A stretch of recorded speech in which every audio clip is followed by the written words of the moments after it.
The girl realized that she was going to die soon, because the number 45 bus she was riding was going to hit the oil tanker and explode violently while passing the intersection in order to avoid the delivery man on the right. However, the strange thing is that after each explosion, the girl can be resurrected from before the explosion, and except for the girl herself, other passengers cannot retain the memory of the previous explosion. At first, Li Shiqing thought she was having a dream, but the bright light and pain from each explosion became more real as the number of explosions increased, making her unable to sit still and wait for death. She tried various methods to escape from the bus before the explosion, but her extreme panic and slapping the window were quickly stopped by other passengers. 4 cycles were wasted in this way. It was not until Li Shiqing woke up again for the 5th time that she gradually regained her senses, and realized that she would definitely not be able to get off the bus with brute force alone. So, she hurried to the front compartment, lied to the driver that she had a heart attack,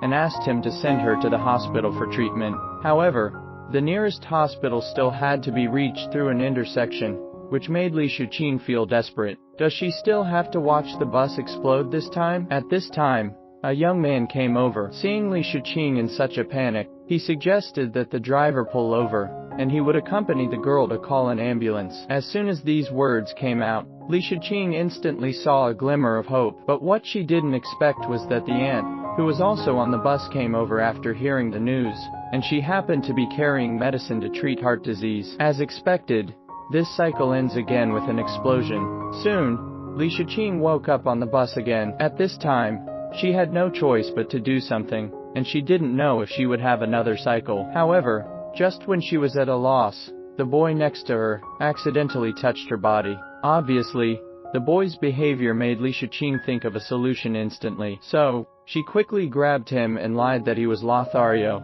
and that he had just molested her. Although Li Shiqing understood that the young man was not the Lothario she said, it was purely a helpless act to frame him. In this way, under the persistence of the matter, the driver finally could not withstand the pressure and open the bus door. But when she got off the bus, Li Shiqing hesitated. Maybe she could save one more person. Li Shiqing got on the bus again and found the young man, and finally pulled him off the bus together. Watching the death bus gradually drive away from her, Li Shiqing felt that she had finally escaped the explosion. However, what she doesn't know is that the game officially begins when she gets off the bus. Of course, the confused young man also had no idea that the girl in front of him, who was in shock and falsely accused him, had indirectly saved his life.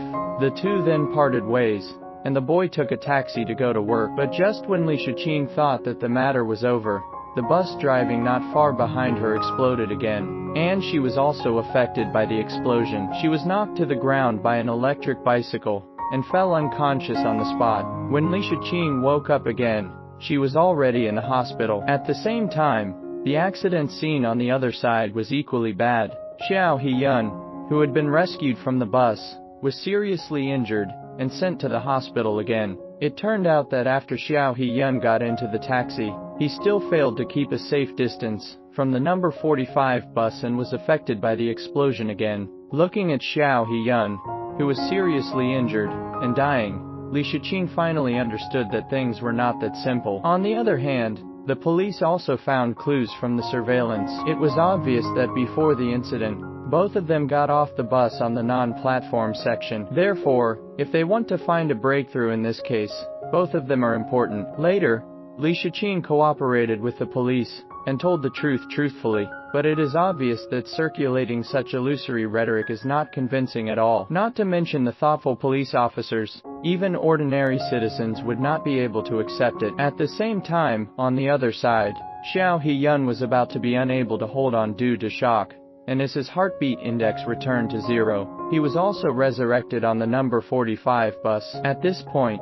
the 7th cycle officially begins. The man had just died in an explosion caused by a bus accident, but the next second, he was resurrected in the bus at the source of the explosion. At first, he thought he might have had a very realistic dream, but the dull pain in his body told him that it could never be that simple. At this time, he saw that the girl beside him also woke up, and he felt a sense of familiarity inexplicably. So, he asked, "Have we met before?" Faced with such a simple question from the boy, Li Shiqing did not answer immediately, but asked with a bewildered expression, "You came in too?" "Yes.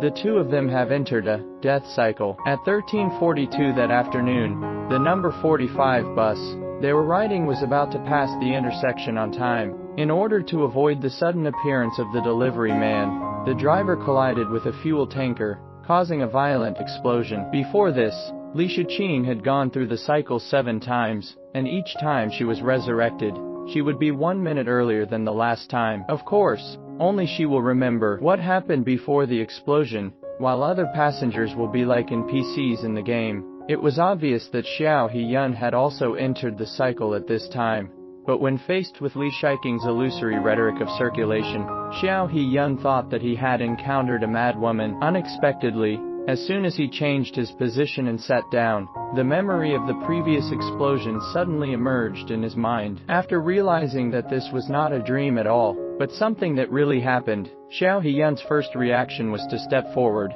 and ask the driver to stop quickly. But the bus has not arrived at the stop station, so it is impossible to stop illegally. Seeing that he was about to reach the intersection, Xiao Heyun had no choice but to start banging the bus door frantically. But the next second, he was pinned down by the strong man beside him. As expected, the bus exploded again at the intersection. Soon, the 8th cycle begins. No matter how Li Shiqing explained this phenomenon, Xiao Heyun still refused to listen to her nonsense, and insisted on getting off the bus in his own way. These methods were all used by Li Shiqing in previous cycles. At this time, Xiao Heyun focused on the window hammer on the window, so he stood up pretending not to care, and then took it off while other passengers were not paying attention. But this act happened to trigger the alarm system on the bus. Seeing that the strong man was trying to control himself again, Xiao Heyun hurried forward and broke the window in an attempt to jump out of the bus window. But the results are still surprisingly similar. Seeing that the situation was chaotic and out of control, Li Shiqing quickly asked the driver to stop. But at this time, the bus had arrived at the intersection, and the explosion occurred on time. Soon, the two were resurrected again after the explosion, and Xiao Heyun finally lost the hostility of the previous 2 cycles. Then Li Shiqing began to study the logic with him, and said that even getting off the bus would not help at all. When the bus reaches the designated location, it will still explode. Then the two of them will enter the cycle again. So, Li Shiqing came up with a bold idea at this time, since getting off the bus will still cause an explosion and enter the cycle. Then when arriving at the intersection, as long as the driver is reminded to pay attention to the passing vehicles, maybe the bus can be prevented from hitting the oil tanker and causing an explosion, thereby escaping the cycle of death. The two hit it off immediately and followed the plan. Arriving at the front compartment, Xiao Heyun saw that the delivery boy had come into view, so Xiao Heyun quickly reminded the driver to avoid him. Later, the bus finally passed the intersection safely, and the two of them successfully escaped from the death spiral. But little did they know that passing through the crossroads was only the first level of the game. Just when the two of them breathed a sigh of relief and thought it was finally over, a strange ringtone sounded again, and the explosion sounded again.